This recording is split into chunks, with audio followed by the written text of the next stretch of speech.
Hello, my Teaserking family. I deeply apologize. Internet issues. So I had to turn off my computer and turn it back on. And now it seems much, much better. So I guess sometimes you got to log it off. Um, a quick note on cancer. My friend's telling me his wife has cancer in near the liver or back or something. And there's a doctor that I watch on YouTube. He's a chiropractor and I want to say hemologist, but no, that's not right. Anyway, the point is that he does a lot of what's called incremental fasting and no sugar. And his belief is that cancer cells are in your body and they feed off of sugar. And when you get cancer, they've gone independent and they eat all the sugar. And the cure for cancer is get rid of the sugar, do the incremental fasting, do a 48-hour or 72-hour fast. And what a fast means to incremental fasting versus regular fasting is you can still have water. I squeeze lemon into it. I have olive oil and lemon, and I just mix it and drink it. You just don't eat food. You can have coffee, no sugar, no sweetener, and the same with tea. So tea, you put lemon in it and stuff like that. And you do a 72-hour fast, and it's called autophagy. What it is your body cleans itself up. You actually create your own stem cells. You actually keep your body young because it gets rid of the old crap and any bad cells. And that is how you cure cancer, because cancer cannot live without sugar. So if you do not eat carbs, which is basically eating sugar, and you obviously don't eat chips and M&Ms and Cokes and Pepsis and stuff like that, if you keep all that out of your body and you just eat water and lemon and then avocados as Teaserking eats, and then a lot of meat and a lot of veggies and some fruit, not a lot, but you can have some fruit, you won't have cancer and you can cure your cancer. Because if the cancer, first of all, if you do the autophagy where let's say you do a 3-day fast, which is not a big deal, you then with the 3-day fast, your body cleans itself out, will kill the cancer cells, you'll get rid of the sugar, and the cancer cells have nothing to eat. And that's really how you can get rid of cancer or never get it. So if you just avoid the carbs and the sugar, and theoretically what I do is I eat dinner, I don't eat breakfast, and then I eat lunch. It's been tough at this hotel because you get breakfast, so you want to eat it because you're getting it, and then you don't have to worry about lunch. So I've been eating about 9:30 breakfast as opposed to 11:30, 12, which I don't like. I'll have a coffee late at night, which is perfectly fine. And then I make my own dinner. So I made like a steak and I cut that into sections and have a little bit. And that's my dinner and salad. So that's okay. The salad dressing is Ken's, which is a little bit of sugar, but not high fructose corn syrup, which is really the death of all of us. And so you got to be careful with that. Back to poker.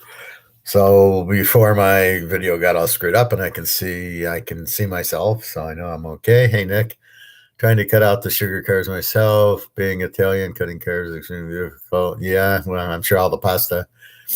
Well, my friend's wife has cancer, and I've watched this guy, Dr. Stan something. Let me see. I just sent it to him. I'll give you the guy's name. He's a good doctor because he really explains it well. That's the beauty of it. This name of this video is Fasting for Survival. And the guy's name is, God, it's like slow motion. Have some olive oil before your bed, and your sleeping partner will love you for it. Fact or crap? All right. Hello, health champions. Okay. How come some people... His name's Dr. Stan Ekberg. Dr. Stan Ekberg. This guy's great. He's a like I can't remember, like a hemologist, but he's also a chiropractor. But when you listen to his videos, he'll explain it very simply. Well, this is what your body's doing, and he's like, if you have diabetes, you don't want to have insulin pumped into you because your cells are full. The insulin doesn't have anywhere to go. He says the key is to get rid of the cells, get rid of the insulin, and you do that by fasting. And I do an 18-hour fast. So if you eat it, if you just do that, if you just eat your dinner, maybe have a cup of coffee or tea, or even water at 9, 10 o'clock, go to sleep, get up, don't have breakfast, and then about noon have lunch. If you can do that, you'll be perfectly healthy. I dropped 70 pounds doing that, and I got off of I have my dark chocolate and my avocados and a lot of veggies, and I make omelets and a lot of meat. And my blood sugars went way down, my blood pressures went way down. But that's the key. It's we eat too much, and your body can't clean it. So then you do a 72-hour fast once every couple of months. And I've done those, and you feel great. You don't really get that hungry because the cravings come from the chips and the Oreos and the Coke and the Pepsi that you eat is what caused the cravings, and they're made to cause cravings. So anyway, sent the video to my buddy for his wife. It says he's read it, so hopefully he'll put 2 and 2 together, and hopefully he can save his wife. So that's the Teaser King being the Teaser King.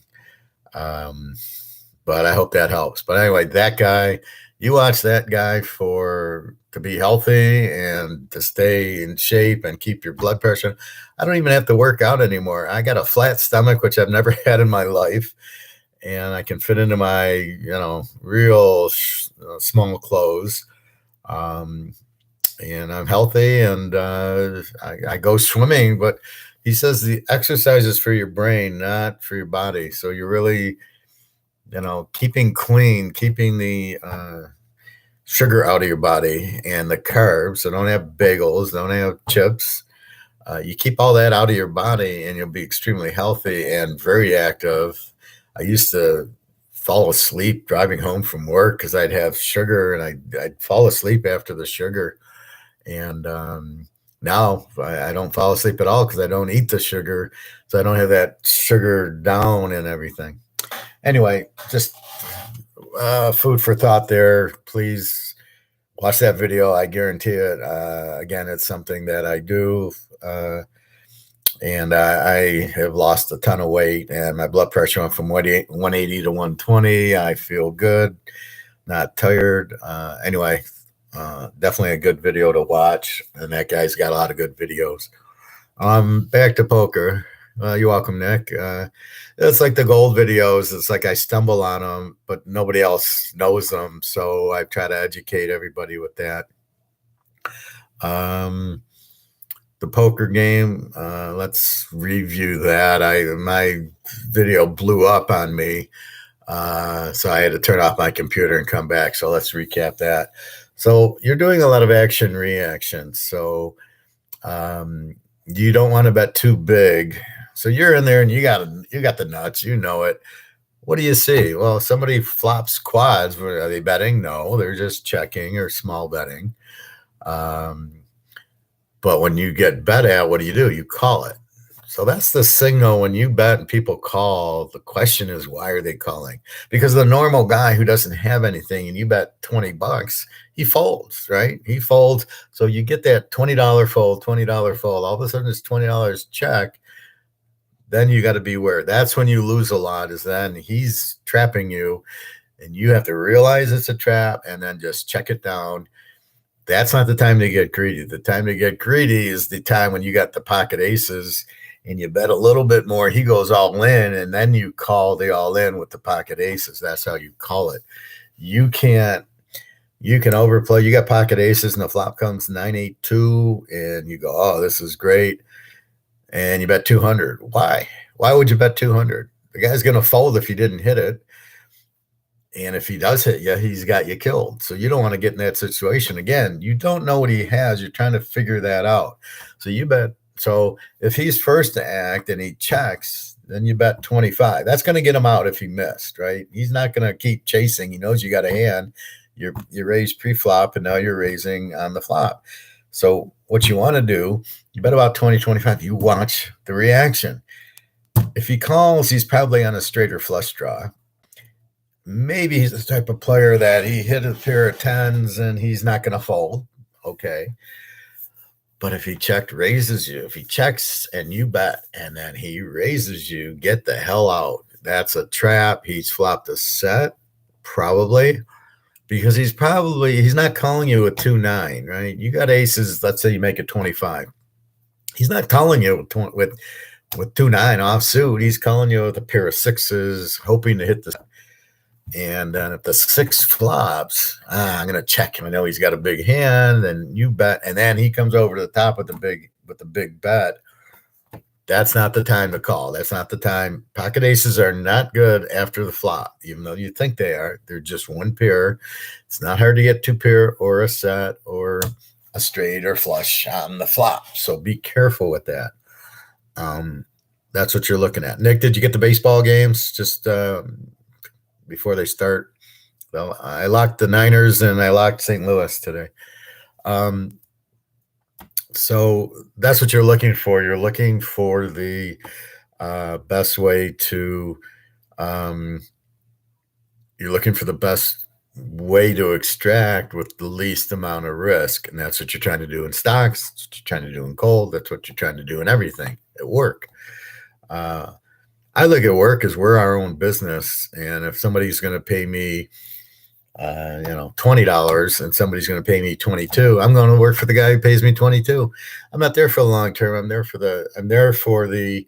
Let's see what happens. Now Mercedes, I was at for 4 years, but it just happened to be I got a raise, and it just happened to be a real good fit.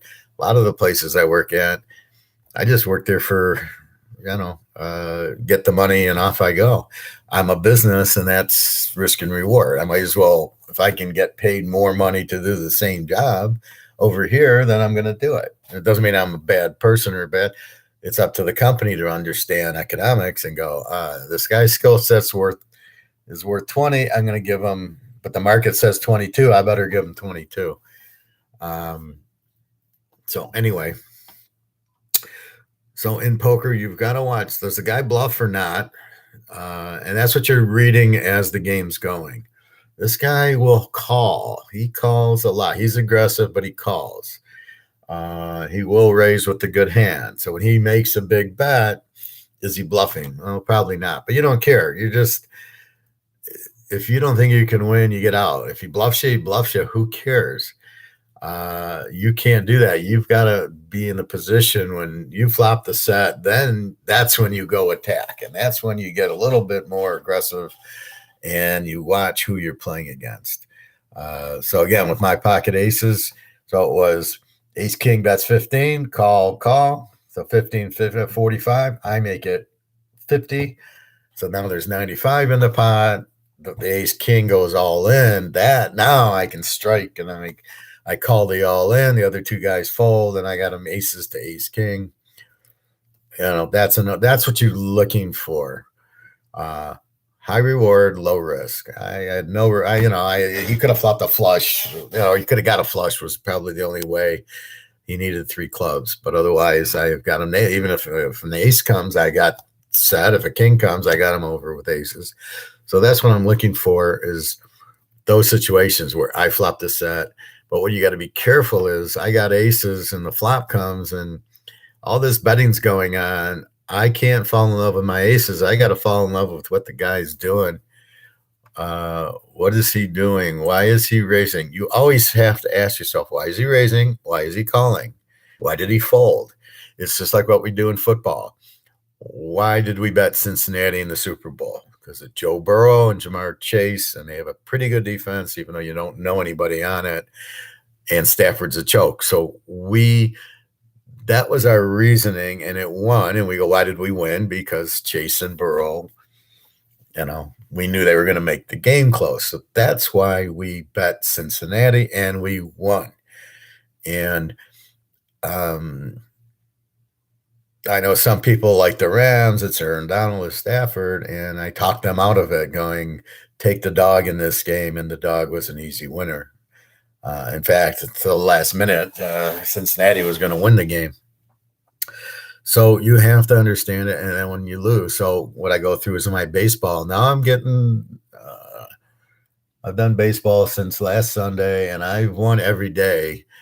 Now I'm hitting locks. Now I'm making locks, and I'm hitting them. Yesterday was the 49ers, and please excuse, I like the cute football. I'd rather call them the 49ers than the San Francisco Giants, just because I'd like to be into my football world. But why did I take the 49ers? Because they had the better pitching, and the team they're playing was very weak, and that's what happened. And they won by 4 or 5 runs. Well, we don't care, just as long as they win by 1 run.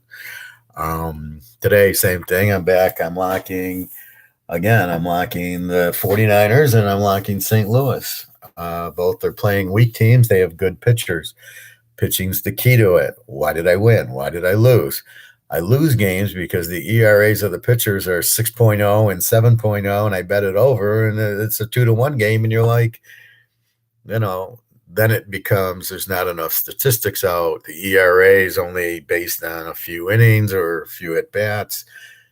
I need more statistics to get the truer picture of the pitcher or the hitter. Okay, that's why I lost. Why do I lose in football? Usually when I bet and you lose on Ohio State or you lose on some of those, it's the turnovers, right? The quarterback throws 4 interceptions. That's why I lose, and that's why I look at the defense. When I have a very good defense, I hesitate a little bit taking that strong favorite because I know that defense is the neutralizer, and that's why I'm looking for a good offensive team playing a weak defense. That I know I'm not going to have the turnovers because the defense stinks, and that's why I'm looking to play against teams that give up 35 points a game. Because I know they're not a good defense. They're not going to get the turnovers. So therefore, my good team's they're going to score a lot because the defense can't stop them, and they're a good offense. So I'm always asking why. So in poker, why? Why are you calling me? Why aren't you raising? You flopped a full house. You're not raising. But if I bet 20 and you call it, why are you calling? Why aren't you raising? You got a monster. So you got to be careful. If the guy normally raises and then he calls, you're going, he normally raises, he's calling, must have a big hand, and therefore you just check it down. That's not the time to get greedy. When the raiser's calling, don't get greedy. You got to know when to get greedy. The guy who calls you, as I said, the guy I outkicked, and now he's worried about getting outkicked again, but only this time I got 2 pair. Him I can raise, but I got to raise enough that he'll call me. I can't raise 100. He's not going to call. But for 35, he'll call me.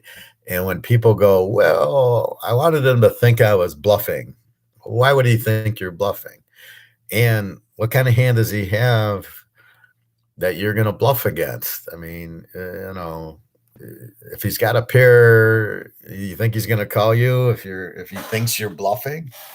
So if you think if you make a big bet, the guy thinks you're bluffing. I mean, now, and sometimes I do, but it depends who. And at the MGM in Detroit, there are not a lot of bluffs going on. There could be, but if you make a big bet and some guy comes over the top, he's not bluffing you 99 times out of 100. He's got a hand.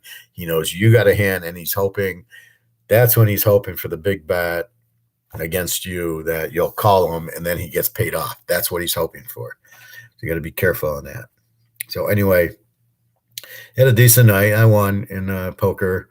I play 1-2 no limit because I want to see flops because I can outplay everybody. And I don't like, if I play a bigger 2-5 game, it's sort of like how I play blackjack. When I play blackjack, I'm looking for a streak. So I bet 1 unit, then 2, then 3, then 5, and I keep increasing. But I want to be at a $2 table, but I can still win $1,000.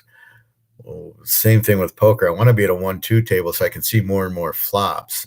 I don't want to be at a 2-5 because it really doesn't matter. I mean, it's going to cost me $5 more. But if I'm at a 2-5 table, I know it's going to cost me 5 every time. When I won 2, I can get away with a lot of 2s and see more cards. What else? So that's poker. Stocks. Let's look at stocks. Stocks started to get hammered. We know inflation. We know higher interest rates hurt stocks. Now, I'm a little nervous. I bought some gold. My Newmont mining was at 85, and I'm just letting it go. And then it drops 6 points. Now it dropped 3 more, so I bought it. Now I see the market dropping, and I'm getting nervous because I know the market's going to really go down, and I don't want to be caught losing a bunch of money in it. So I'm hoping it bounces back a little bit, and then I can get out of it, and then just wait for what happens. Let's see what's gold at right now. Usually Sunday, like now. Let's see if I go. Don't see any activity, but let's go to China, and let's see what China's activity is. Let's go to the Swiss franc. It's down 4.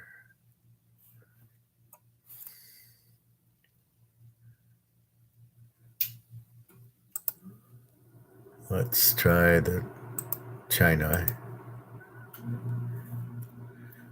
China might tell us what's going to happen. China won. See, now China's up $10. So it's funny how different currencies. China will be up 10, the Swiss franc's down 4, and then let's go to the Canadian dollar for my friends in Ottawa. And it's up 15. Is it up 15? Sometimes it doesn't change when I change countries. Now it's up 15.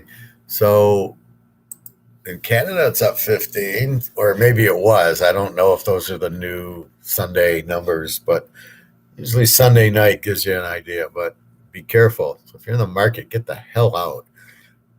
The market's not going to save you. You're going to get crushed. Get out. And the reason is because people have their money in there, and it's, as we've said, a balloon is the supply and demand are not equal, right? So you have more demand. No, you have more supply than demand. So supply is up here, which is all the phony money from the Fed, and the demand's down here. So this is the bubble. So you're waiting for this to come back to the demand or the market. It's the story I tell of the guy selling the ribs at the barbecue place, warning him if you raise it to $40 for a slab of ribs, ain't nobody going to buy it because the market does not exist for a slab of ribs at $40 a slab. You got to keep it at 25 anyway. You have to. Now you need to buy different ribs, or you need to take and put less ribs in it. You got to have a $25 bill for ribs, and that's it. You go to 40, and I told them when I go to Ukraine or Romania, the poor countries, I go there with my dollars like king. Right, the Ukraine's 27-1. I go there and I get a beautiful steak, and it's well done. And it tastes great, and it's $15. And I go, why? And he goes, because they can't afford it. I can't charge $50 for the steak, even though I know it's worth it. Now, how does he get away? Obviously, the government is subsidizing, or the mafia is paying for it, one or the other. And that's what I'm warning the guy is the market. But that's what I'm telling you about stocks. So Microsoft's demand is here, or let's say Apple's demand is here, the supply is here, and the price is here, but the demand's here. This is all the Fed printing money, putting it in, but the demand's here. That's the bubble, and then there's not going to be any help until it goes down to the demand point. And my problem with gold is people will sell their stocks to sell. Right? They're going to sell the stocks because they need money. And as the money loses value, that's the problem, right? So just be careful hopefully I can get the gold back up and I'm gonna get the hell out. And every time I try to get a little tricky, like, oh, it just went down 9 points. Now is a good time to buy. I'm assuming the demand was 80. I assume when it was 85 that the supply and demand was 85. Then the the the price drops 9 points. I'm assuming the demand's here, but the demand's going down also, or it's being algorithm down. I don't know. But as it's going up, I'm going, well, there's obviously demand. The price is going up. So you got to be careful there. Just be careful on the stock market. Don't put too much in. Get your profit and get the hell out and just be careful. So I'm going to be very close watching it tomorrow.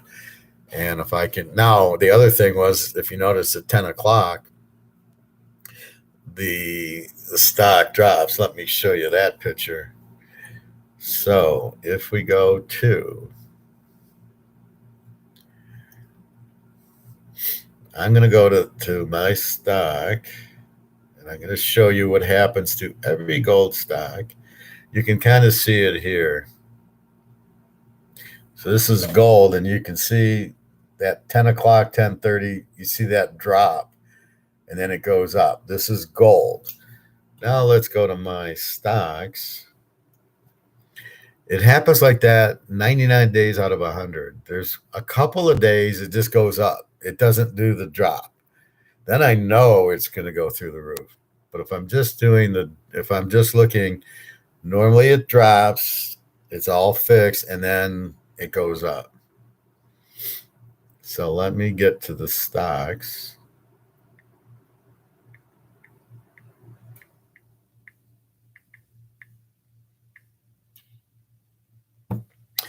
And I will show you what happens to every gold stock in the morning.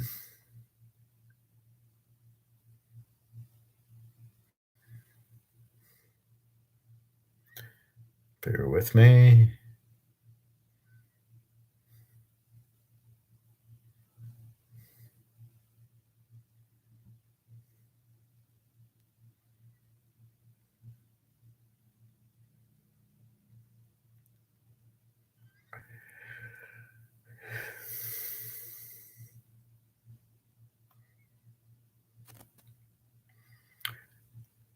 This is the problem if you get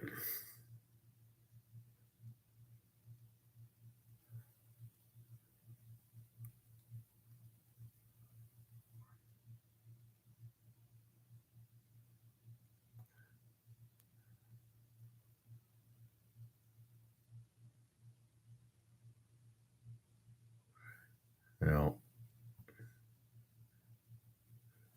this one started real low, and then you can see it jumped up. So there's always, that's the price. That's when you want to buy, is that low period. Right here in the corner.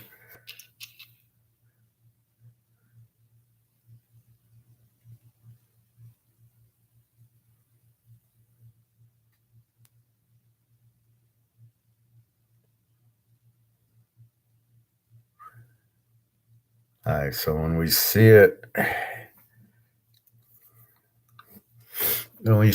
here, that's when you want to buy it, but you got to make sure it hits the bottom.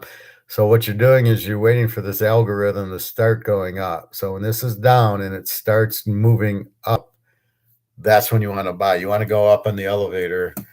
That's the goal.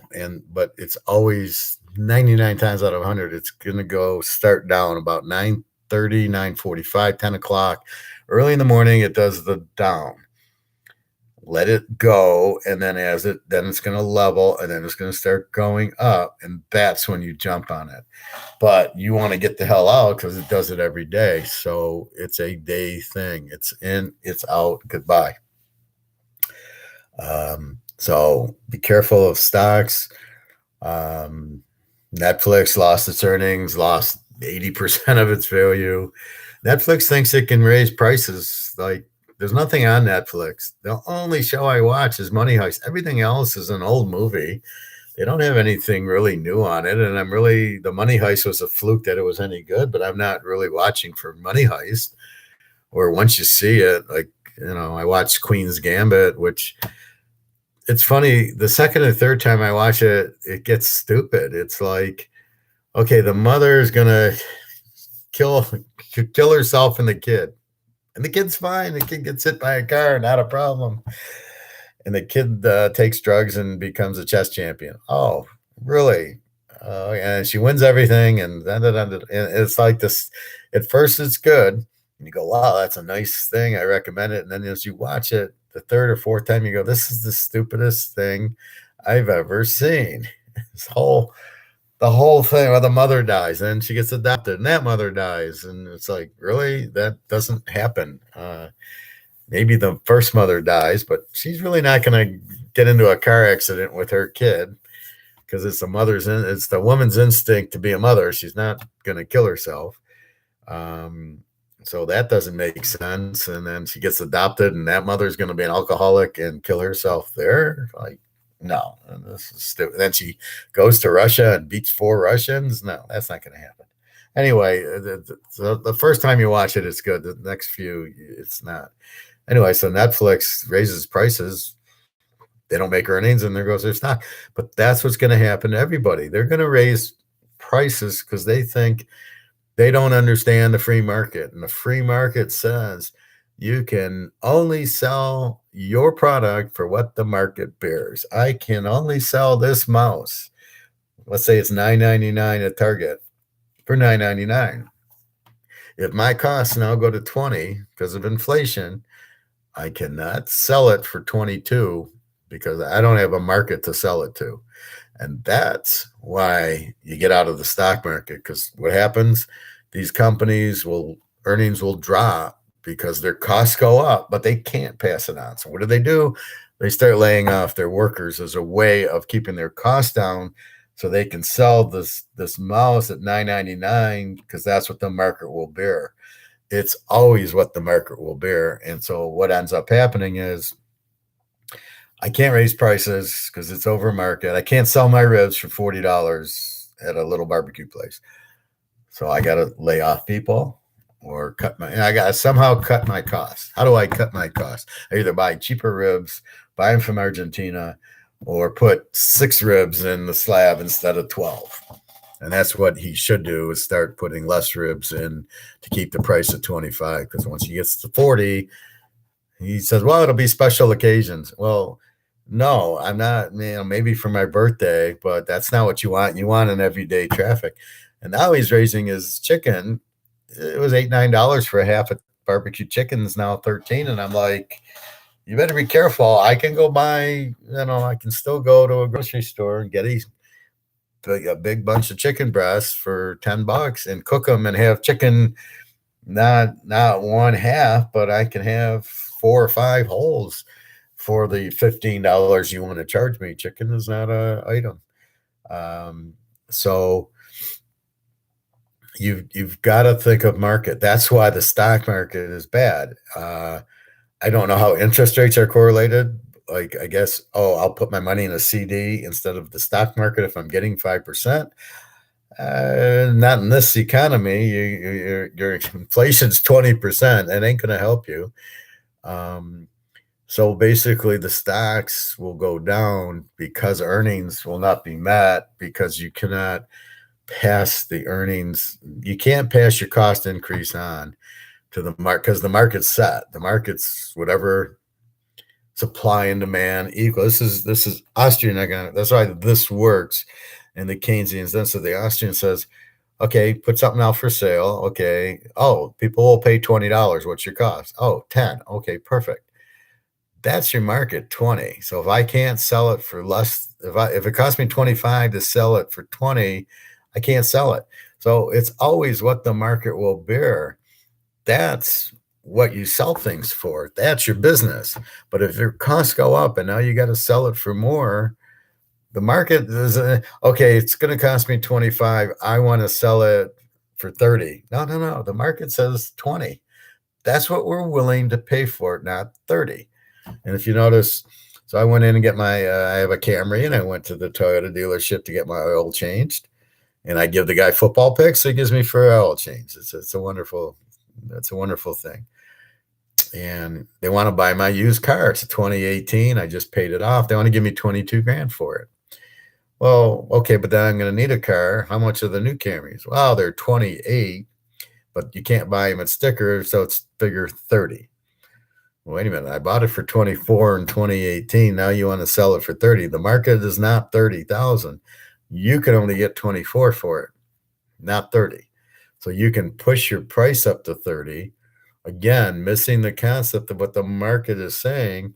Market's saying 24, not 30. Your costs go up. Now you want to get 30 for it. You want to push the market up, and the market's saying, nah, I'll give you 24. You know what? I'll go buy a Corolla, or I'll go buy a Hyundai, or I'll go buy something else in the 20s, because that's all I want to spend. Nobody has 22 grand just sitting there to buy a car. So you're making car payments. Guess what's happening? Interest rates are going up. I don't need a 5-6% car. My car payment was 2%. I sold it off. I had a $371 thing. I sold off in 3 years. I was paying about $600-700 a month to get it done. And that's what I've done. And it's done. So now I got 2018 Camry with no cost. Now, the other thing is to trade it in for 22 grand and get a Corolla for 22 grand. Then I'll have a free car. Okay, you give me 22. I drive out with the Corolla. I'm happy. I got a brand new car for nothing. And I was able to get 22 for my used car. And now I got the Corolla, which is theoretically a used car now that'll go through the roof. So again, Toyota can't just sell a Camry for 30 grand if the market is 24 or 23 or whatever. That is the problem. And that's what very few people understand. It's the same thing in football. I can make the spread 7, but if I make the spread 14, think about it in football, right? Dallas is playing Frisco, and what's the demand going to be? Well, there's a lot of Dallas fans, so we're going to have Dallas. Okay. Well, let's make Dallas a 4-point favorite. What is the market saying? The market's saying, I'm going to take San Francisco up to 7. So the line gets bet. The Frisco players are bettors are waiting on it because they're going, I only have to lay 4. I'm going to bet it. And what is the Dallas? So what the bookies are trying to do is balance the market. What is the market for this game? What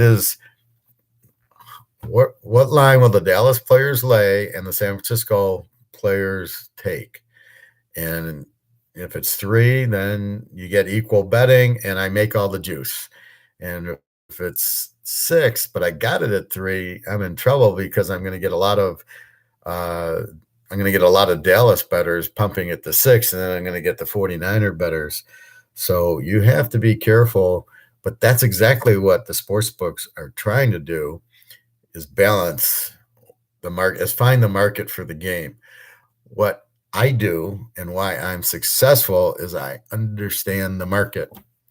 When I analyze the Georgia-Michigan game, or the Georgia-Kentucky game, or the Georgia-Florida game, what am I looking at? I'm creating my market. And my creation is Georgia's got this great defense. The spread should be 10 points and over under a 44. And then that's my market. And then the spread comes out, and Georgia's a 54, the total. And I'm going, fuck, this should be a 44. With this defense, they're never going to get to 54. And that's when the Teaser King goes, okay, this is my lock. Georgia under 60, because my market is 44 for the game, because I'm watching the best defense I've ever seen since the Steelers in the 70s and the 85 Bears and the LT. I mean, this defense is incredible. There's not going to be a lot of points scoring, and Georgia runs with Cook, and they score some points, but they're not putting up 60 points. They're putting up 30, and they're winning 30-10. The games are in the 30s and 40s, and here's a 54, and I can tease it under 60. And that is why we win. That is why you guys win. That is why Nick goes and buys gold and silver, because he made money. That is what I do. The hard part is coming up with the market. And that's why in the beginning, I don't know what the market is on the Steeler 49er game because you don't have Roethlisberger. So I'm trying to find the market for Pittsburgh. Who's their quarterback? I'm trying to tell you Lamar Jackson isn't that good. And therefore, Baltimore's not as strong as you think they are because I developed the market for Lamar Jackson. I developed the market for Tagliabue and Trevor Lawrence and Baker Mayfield and Aaron Rodgers and Tom Brady. And I look at and I develop my market, and then I see the line. And when the line is 7 and it should be 14, guess what we're doing? We're teasing 7 down to 1 because the market should be 14 or vice versa. You got the wrong team favorite. I tell you that all the time. Why do I get the wrong team favorite? Because in my world, the market I have says Frisco should be favored over Dallas with that defense. They should be a 3-point favorite. How many times do you hear me say that? The wrong team's favorite. Where am I getting it from? Because I'm creating my own market, but I have the skill to look at the game, look at the players, and come up with the market. The market is what is even. I don't listen to the bullshit. I don't listen to the sky is better or ESPN. Tagliabue, he's the greatest quarterback that ever. He's better than John Unitas. No, I see he sucks, and they're going to be low scoring games. So I make the market. Now, usually, like when the coach leaves, I struggle making the market. When the quarterback leaves, Drew Brees left. Tom Brady's now at Tampa. Roethlisberger's left. Now I'm struggling to make the market because there's too many unknown things, right? I don't know what the market's going to be for whoever's quarterback at Pitt. I don't know. Stafford. I didn't know what the market was for 5 or 6 games. Aaron Rodgers, I know the market. Tom Brady, I know the market. Then you throw in the injuries. A lot of injuries to Tampa. I don't know what the market. Now I got to adjust the market. And that's what I'm doing. And then when I say the spread's wrong, I got the game here, the spread's here. I'm saying, whoa, we're going to take advantage of the bad market. They're trying to sell the Toyota for 30, but the market's 24. They can't do it. The guy's trying to sell the ribs for 35. The market's 25. They're trying to make the Steelers a 7-point favorite without Roethlisberger against the Niners. I love the Niners. That game should be even. You're giving me that, that's what I'm doing. And what my skill set is figuring out the market.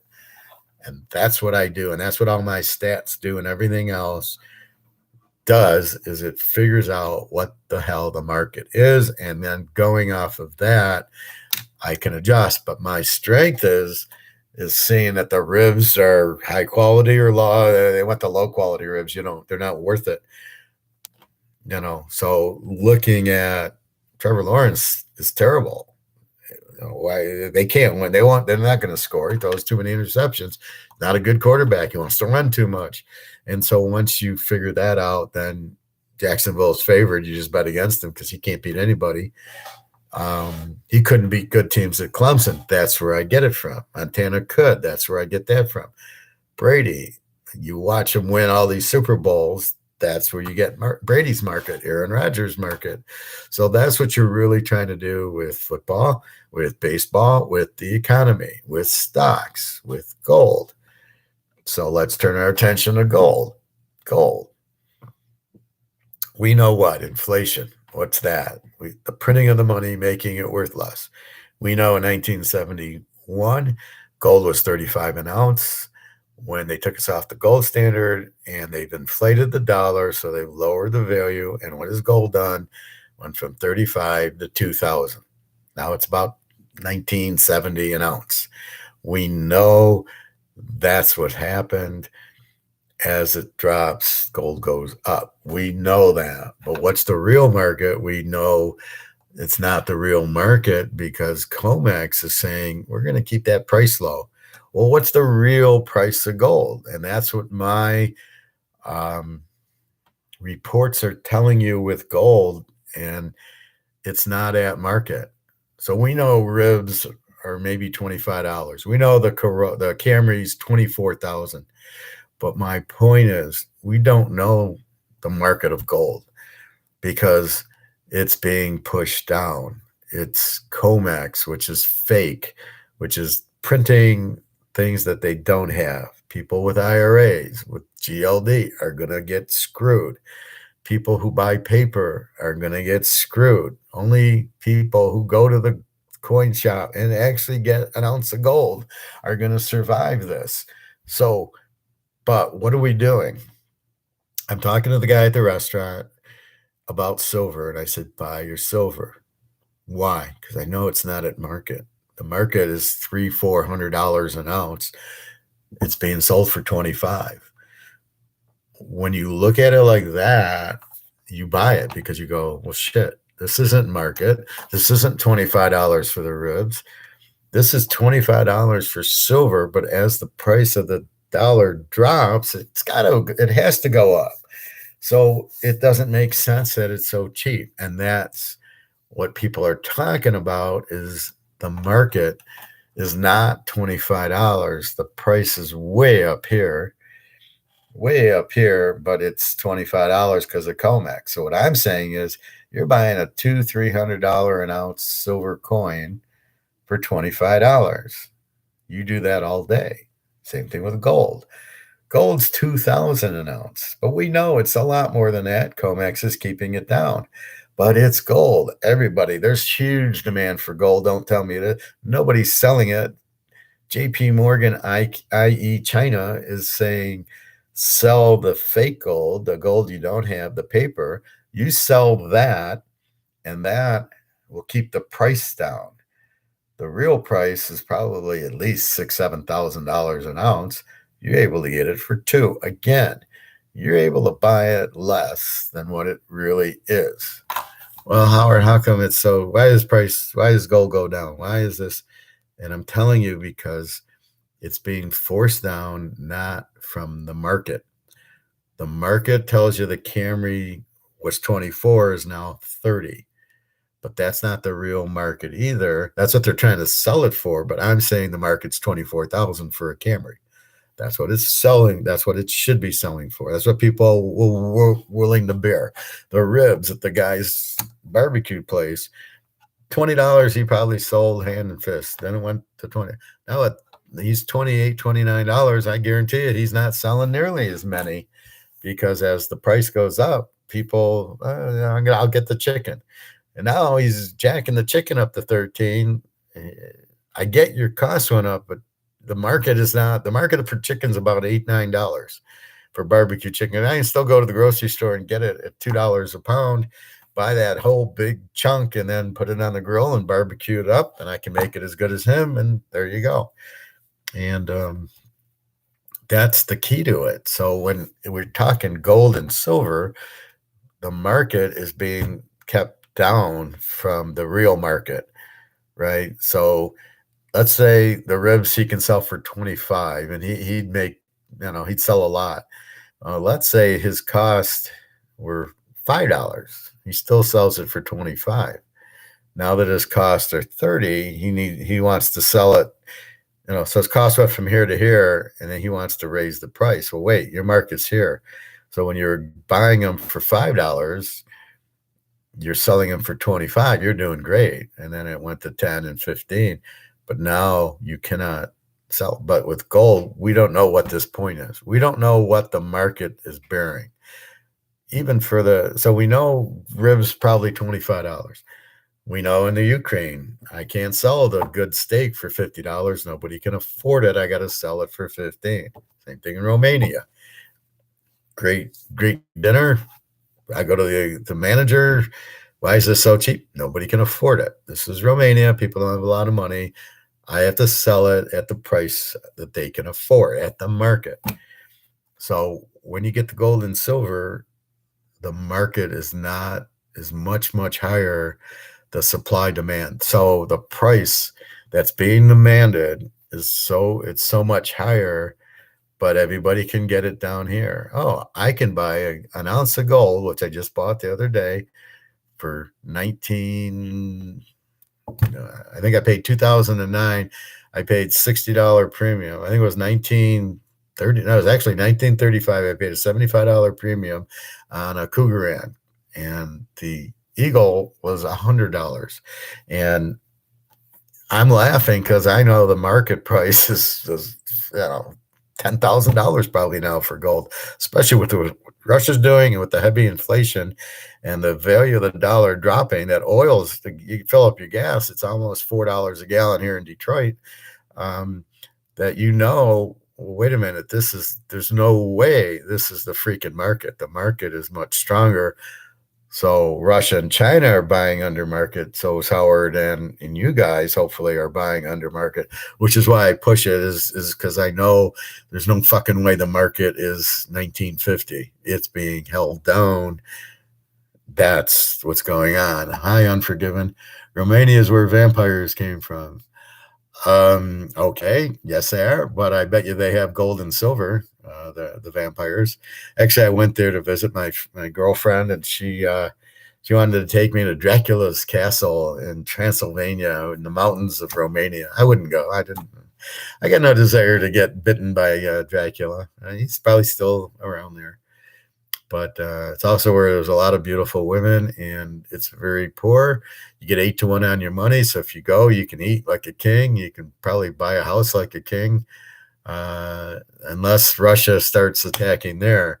So my thought was to go to Ukraine and live and get 27 to 1 on my dollar and eat $15 steaks and buy a house for $5,000 until this bullshit happened. And from what I'm hearing, Putin ain't stopping in the Ukraine. He's going to go to Moldova, probably Romania, Poland, and all the other places. So look out. It's going to be huge inflation.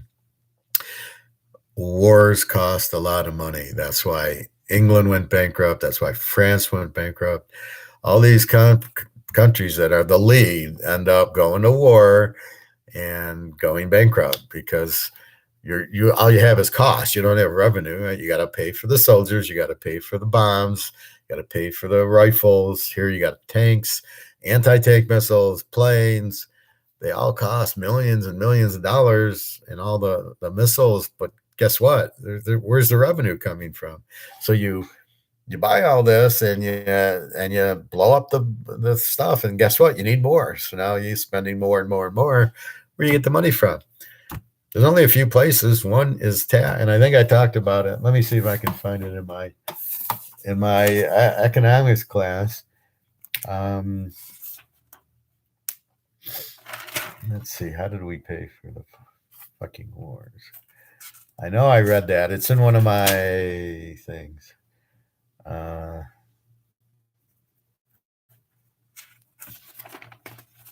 Let's see. I know there was a thing that said, how do you pay for war? And it was taxes, it was bonds, it was inflate. I know I got it somewhere here. I found my old notebook, and it's like, I'm reading all this shit and I'm going, wow, it's like I'm taking the master's class again, but I know it all because I remembered it all because it was such a great class. I'll look for that off camera. I don't want to take too much time, but basically, all the wars, there's only a few ways to pay for the wars.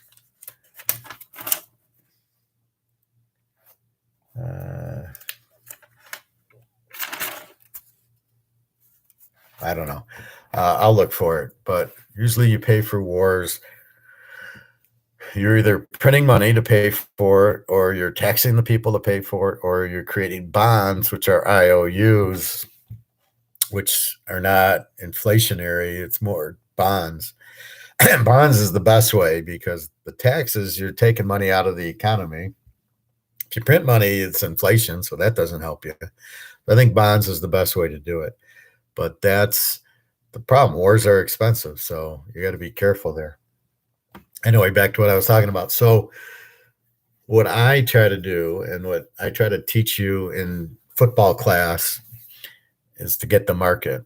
What should the line be on Green Bay and Detroit? Right? Aaron Rodgers against Goff, new coaches, new quarter, and the Lions have a new coach every 2 years, so they're really hard to figure their market.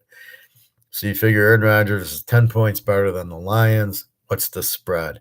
And that's the first thing I tell you is look at the game without the points. That's what I'm trying to get to is what's the market on the game? What's the market? What do you think the score will be? What do you think the market is? Okay, Green Bay 35-10. That's 25. Okay, that's what you think it's going to be. They got a good defense. Aaron Rodgers, Lions defense stinks. Okay, makes sense to me. What's the point spread? What are they selling it for? And does it make sense with the market? No, you pick 35-10. If the line's Green Bay minus 25, you're right there. Well, let's say it's Green Bay minus 7. You're picking 35-10. Now you've got them by the short here. Now you go, I'm going to tease Green Bay down to -1. And I got them winning by 20. And all I got to do is lay 1. That's what Teaser King calls his lock. That's what a lock is. The lock is the market and the spread are so far off that, okay, here I got it, right? And a lot of last year was Georgia under, the Miami Hurricanes over, UCLA over, Utah over. Utah changed quarterbacks to Reesing from the initial guy. The initial guy couldn't score. Reesing comes in, he lights it up. Sort of like Van Dyke at Miami of Florida. But they don't, because they're looking at the statistics, they're blending in both quarterbacks. So the first guy, let's say, averaged 10 points a game. Reesing comes in and averages 30 points a game. So they're blending it to 20 and saying, well, this is the over-under is only going to be 45. And you're like, shit, Reesing's good for 35. Look at the Ohio State game. Look at that Rose Bowl. There's no way that over-under should have been 75. It was like, I think 61 or 59. I mean, it was like a joke. And it's like, Ohio State doesn't have a defense and they're going to score. And with Reesing, Utah can score. And you had like a 90-point Rose Bowl and the over-under was like 60. The market, Teaser King's market for the game was probably in the mid 70s. And I think if you listen to my bowl, and I tell you that, all this is on my bowl video, so please review that if you'd like. But what happened in the bowl season? My market rate, Georgia under against Michigan, was much lower than the number. My Georgia Alabama was much lower than it was in the 50s. I think it was 51, 52. And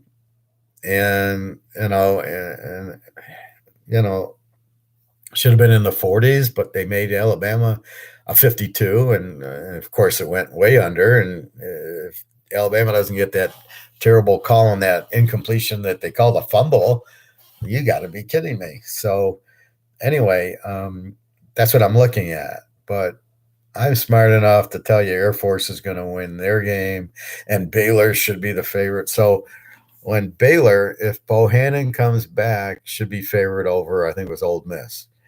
And at the end, Bohannon plays. Mississippi's a 1 or 2 point favorite over Baylor. The wrong team's favored. I don't know if I locked Baylor or not, but I think I did, or I had them real strong in 3 teasers, and they win the game straight out. That is what happens. That's how the locks come. I analyze the game differently than they analyze it, but I know how to analyze better than they do. And so when I look at the line, I got Baylor by 7 and Baylor's the dog. We're locking it, folks. Pros have been a little more difficult because all the coaching, you have 7 coaching changes this year again. You're not going to have as many quarterbacks new, but like Trevor Lawrence is still going to be on Jacksonville and Tate Tagovailoa is still going to be at Miami, but they stink. And so will the line get adjusted? But that's really the key. And that's what I'm asking you is to figure out the market for the game. And that's what we're doing in everything, right? That's economics, right? Figuring out the market in poker. What does he have? Why is he betting? Why is he checking? Why is, okay, I made a small bet, he folded. I made a big bet, he folded. Oh, I made a $50 bet and he called. What's he calling with? Why is he calling so much money? And then you put the bread, that's all the market. And it takes different forms and different things. Poker, it's one thing. In baseball, it's another. In football, it's another. And going out to the dinner, it's another. The cars, but it's always the supply and demand. What is the market for everything? That is the key to all things. So if you're looking for work, what's the market paying me? When people ask, what do I want to make? I go, what's the market? Whatever the market is what I want to make. I want to make my market price. This is why I had a problem in Alabama. They were under my market. They gave me the market and then they reneged on it and went under the market. And then this is the problem. Now my next job is market. It's much higher than the job that Alabama was paying. And I prove that you guys are undervaluing me in the market. What Mercedes said I was making. Mercedes paid me the market for 4 years. That's the market. That's what they paid me. That's what I'm worth.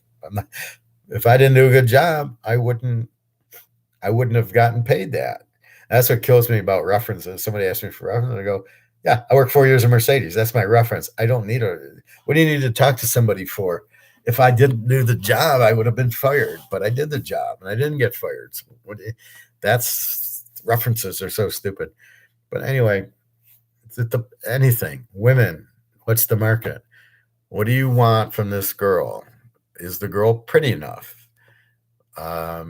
Maybe she's not as pretty, but you like her mind. It's not always about looks. It's about the chemistry. It's about how do you feel with her. So you're weighing all this and everything we do. It's market, and once you understand that, then everything else makes sense. And that's how I'm so successful in football and poker, and I'm doing more in baseball now where I'm trying to figure out the market, and that's ERA and average. But I've figured out in the market, it's the ERA of the pitcher that sets the market pretty much. And then you got to adjust it because it's early in the season and the guys don't have their correct ERA. So the pitcher might actually be a 2.0 ERA. He's got a 5.0 ERA because it's early in the season. He had a few bad outings. He doesn't like the cold weather. But then as you get 4 or 5 more games and he's got his stuff down and he goes down to a 2.0 ERA, now I have enough stats to realize this pitcher's a 2.0 and I'm going to bet him under or bet the pitcher. And that's what you're going to look at. And that's the adjustment in baseball. Football, you know the guy pretty much. The rookies, it's the coach, the new quarterback. Those are really your keys. Sometimes an offensive or defensive coordinator will come in, and that you have to adjust for also. But basically, that's what you're doing. I'm just looking. It's a nice sunny day. I'll probably go to the lake and have a nice walk. But that's what you're doing with everything. You're getting the market. You're getting supply, demand equal. If it's steaks, you go to the grocery store, and the steaks are $20 a pound. You're like, dude, I'll pay $10. Now the key is because of inflation, your $10 isn't worth what it was, and that is the problem. Because really now your $10, you need 15 to buy. $15 a pound buys you the same steak 10 did, but you don't understand that, and that's why we buy gold and silver. What gold and silver does is it keeps the market the same. So if you pay $20 for ribs, and then inflation happens, but you buy gold and silver, and now they go up in value. So now when you go buy the ribs, you give them a silver coin. So let's say let's say you bought the ribs for $20 last year. You gave him an ounce of silver for the meal, and he says, "Okay, thank you. That's fine." Now inflation happens. What does he do? He raises his price to 25. Here's the kicker. This is why you buy gold and silver. It's still the ounce of silver still buys you the ribs. Ribs go to $35 because they keep printing and the value of the dollar drops. What do? You still give him the ounce of silver, and he still says that's fine because the ounce of silver has now gone up it's still equal to a slab of ribs. So he can go $60 on the slab of ribs because of inflation. You still give him the silver dollar, and he takes it. He says, "Yeah, that's worth the dollar. That silver dollar will still buy your slab of ribs." That's what gold and silver is. No matter what happens to the dollar, the value of the gold and silver remains, and it goes up as the dollars, because it takes more dollars to buy the ribs, it takes more dollars to buy the gold and silver. That's why they have to go up. That's why they're not at the right price, because silver should be much more than the $25 spot. I mean, give me a break. It's at least $100, if not 200. But you got to understand the market. As they print more, everything else has gone up. Chicken's gone up, ribs have gone up, gas is. Why the hell isn't gold and silver going up? Because it's being fixed. But you know what the real market is, and it can only be price fixed for so long until the demand rolls in. If people would watch this fucking video and understand what I'm telling you, that the market, that the gold and silver is suppressed, that they're really worth more, you're really getting a bargain. It's really a $200 ounce of silver you can get for 25, and it's really a 5,000 or more ounce of gold, probably more. Let's say it's 10,000, you can get for 2. Would you be buying it? Well, of course. But what are the people doing? They're looking at the price and they're going, well, it's still $25 an ounce. This is what my rib guy said.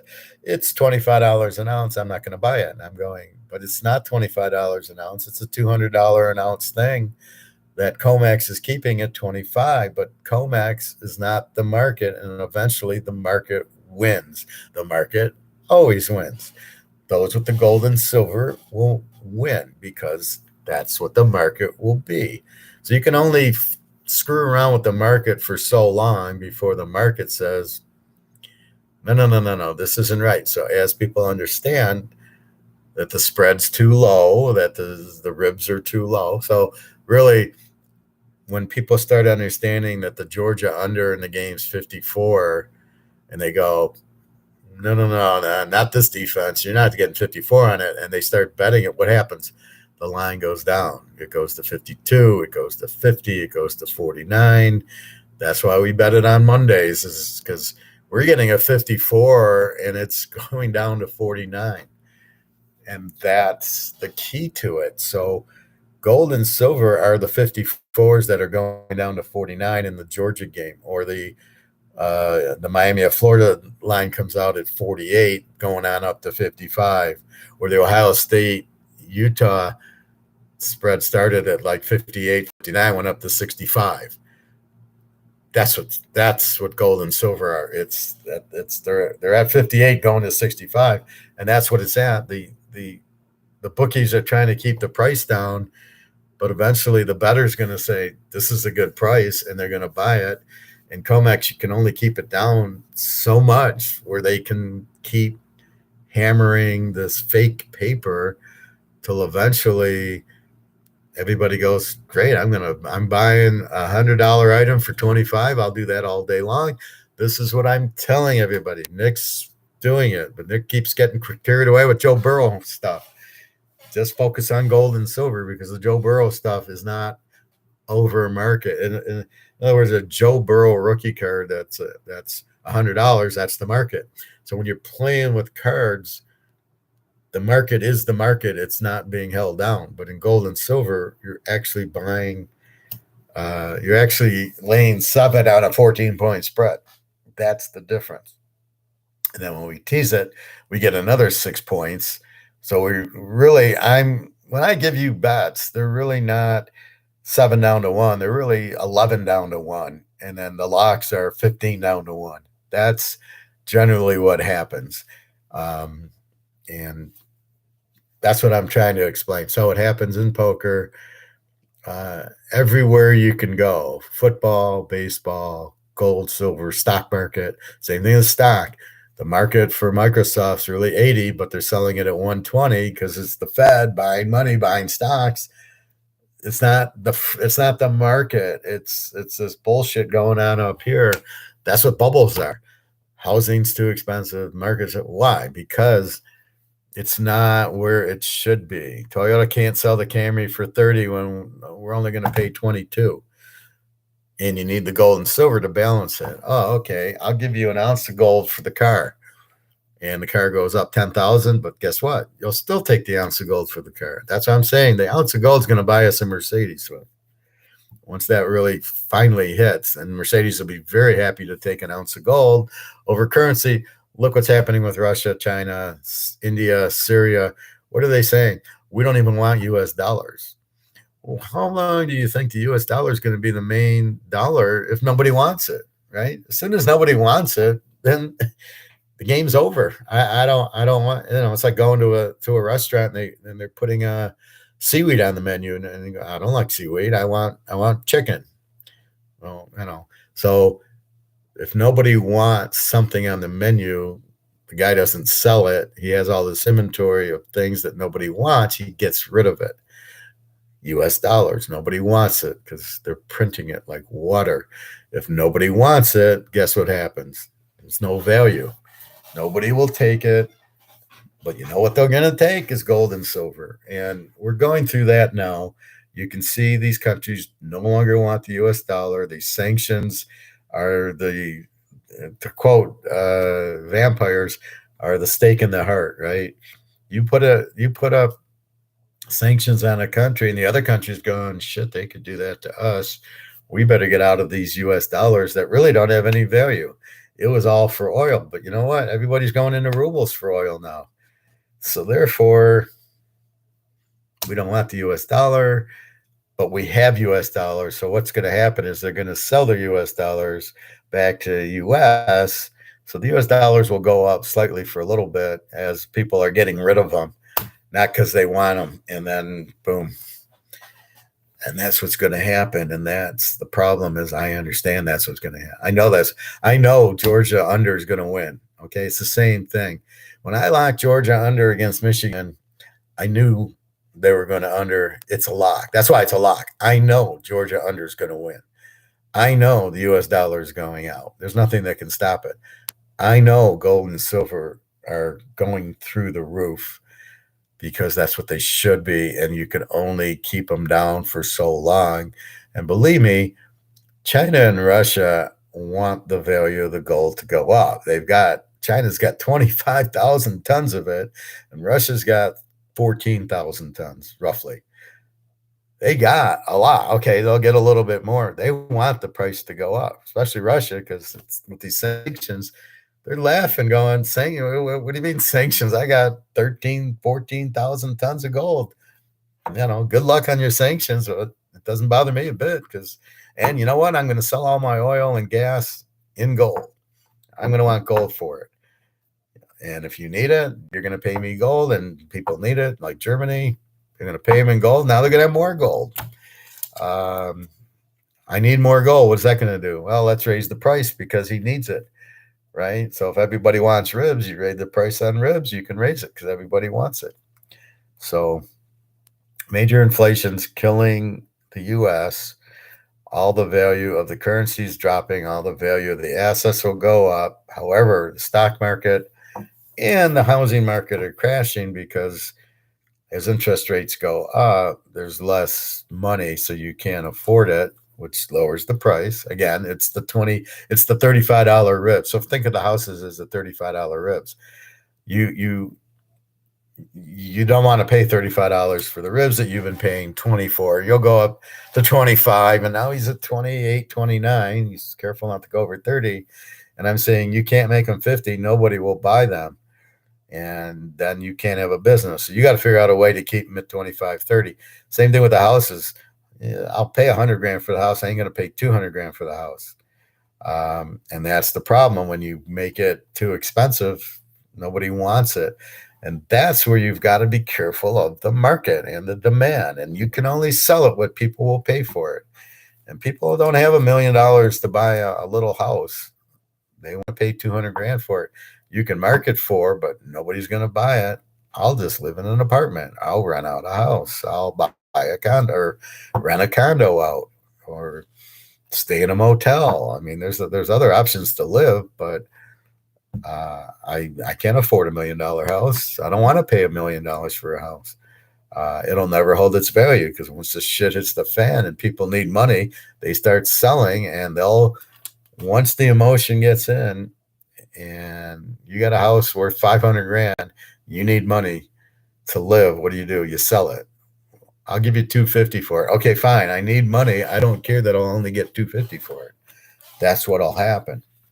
That's why. But if you have gold and silver, you're like, oh, okay, I did well. And it always reminds me of Eddie Murphy in Trading Places.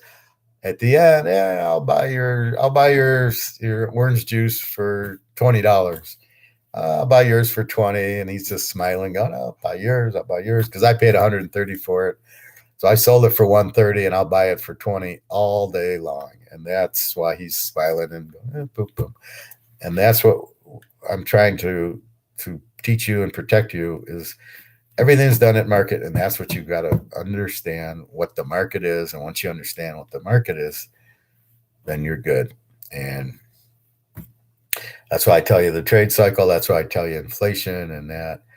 And by the way, stagflation is high unemployment and high inflation. That's it. That's the definition. Deflation is the prices dropping because the money's losing. Nobody wants to spend, so demand drops. So what deflation is the ribs are $20 and I can't pay for it. I'll pay you $10 for them.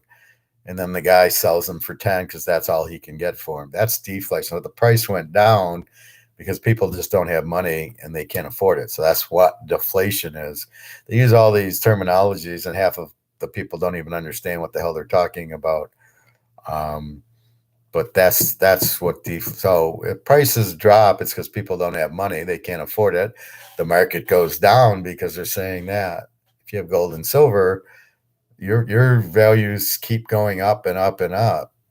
And that so if you have 50,000 US dollars right now and nobody wants it, the value's dropping. You can't buy ribs, you can't buy steak. But if you move it into gold and silver, what happens? The gold and silver not only goes up in value, but stores the value. So the silver buys you the ribs. It's still going to buy you the ribs no matter what the price is. That's what it's worth. And that's the key to it all. That's really what you're trying to do is that. And so as people's costs go up, they can afford less. And everybody thinks the wealthy is going to make out only if they're intelligent enough, which I doubt 99% are, to buy gold and silver. If they just buy stocks, that's not going to answer. If they keep their money in US dollars or buy euros or buy Swiss francs, they're going to be broke. And I've seen people that had a lot of money go broke because they don't know what the hell they're doing. And they didn't make money by the normal conventional way and understand money like I do, right? So like I'm worried about the market crashing, so I'm getting out. I quickly bought it, and I'm quickly going to get out. I'm not going to wait around for the drop. Hopefully, unless I wake up tomorrow and it's down 10,000 points, then I'm fucked. But generally, if it's just a normal day, I can just sell, get out, and then just wait for this drop, which I know is coming. And so you got to be careful. But from what I'm hearing, this Russia war in the Ukraine is not going to stop there. It's going to go to Mariupol. It'll probably go to Romania. It'll probably go to a few other countries. I'm not really sure what the whole point is. It's about Putin and money. It's about money. It's about gold. That's all the war is really about. That's what every war is really about. It's always about money. And trying to figure. I thought it was the pipeline. He wanted to take back the pipeline and not pay the billions of dollars he pays to Ukraine. Why he's killing all the innocents doesn't make sense because that's going to hurt his selling. Nobody's going to want to buy from a guy who kills all these people, aka Hitler and that. So I don't really know what he's doing.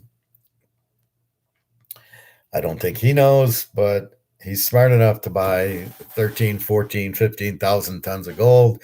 And what does he do with the oil? Prices it in gold. And that's enough said. That's all you need to look at. The guy wants to sell oil and gold tells you that gold's it, and he doesn't want US dollars, tells you all you need to know about US dollars. He's not stupid. He's certainly not stupid when it comes to gold and money and finance. He knows his shit there, or somebody knows their shit telling him. And that's all you need to understand. So this is about gold and silver and getting out of the US dollar and maybe the ruble being the but if the ruble is the lead currency, it's just to buy more gold.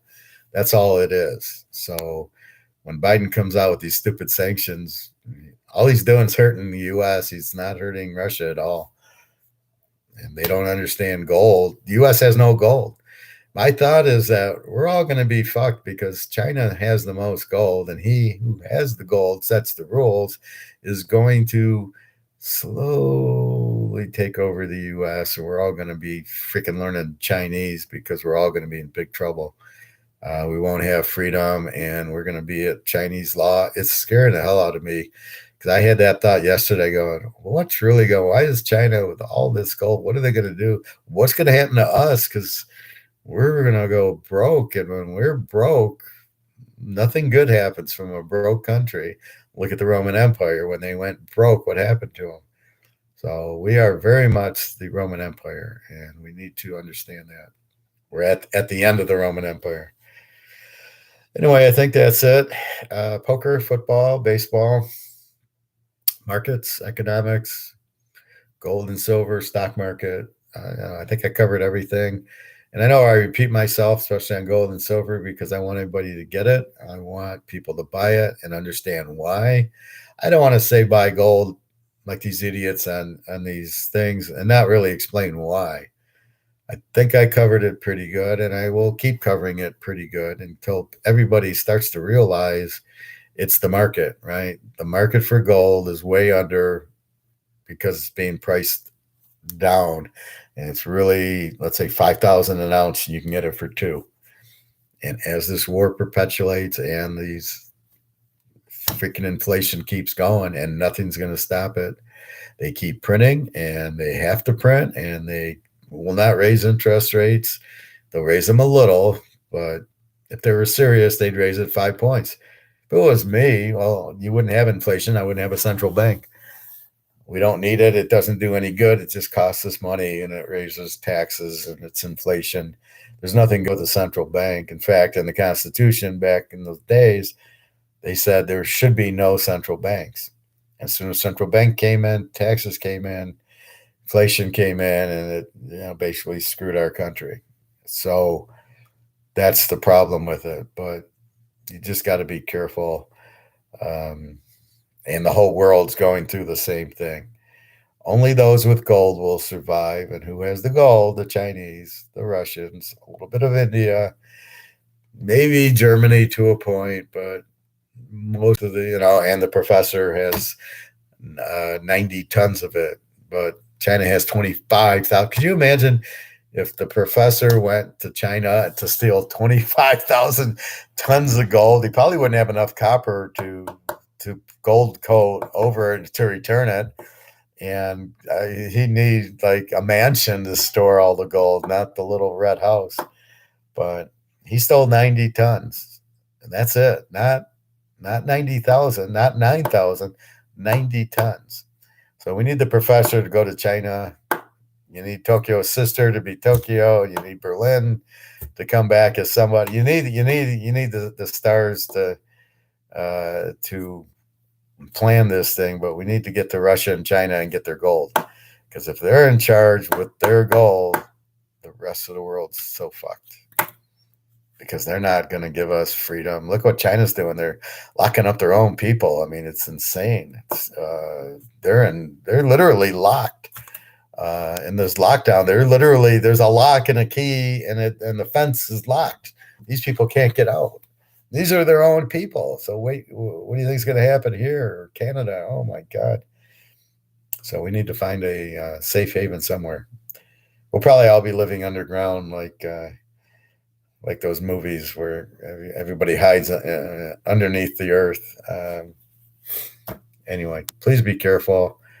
Buy your gold and silver. It's cheap. It's a Put it like this: it's the team's favored by 14. You only got to lay 7 because they're keeping the price down. They're keeping the line down on the games that really should be much higher. So anyway, please be careful. Buy your gold and silver while you can. I think another week, and then you're going to start really seeing a major move. I don't know. I'll probably run out and buy another 20 ouncer Tuesday when my store opens. My store's closed Sunday and Monday for, I don't know why they're closed Monday, but I'm just praying I can get out of the market. And I'm not in it long. I'm in it short term. All right, everybody, www.teaserking.com. Please let me know if you have questions, comments, email me. I will respond and do some more videos. All right, good luck on the baseball games today. Have a nice day. Buy your gold and silver. All right, take care.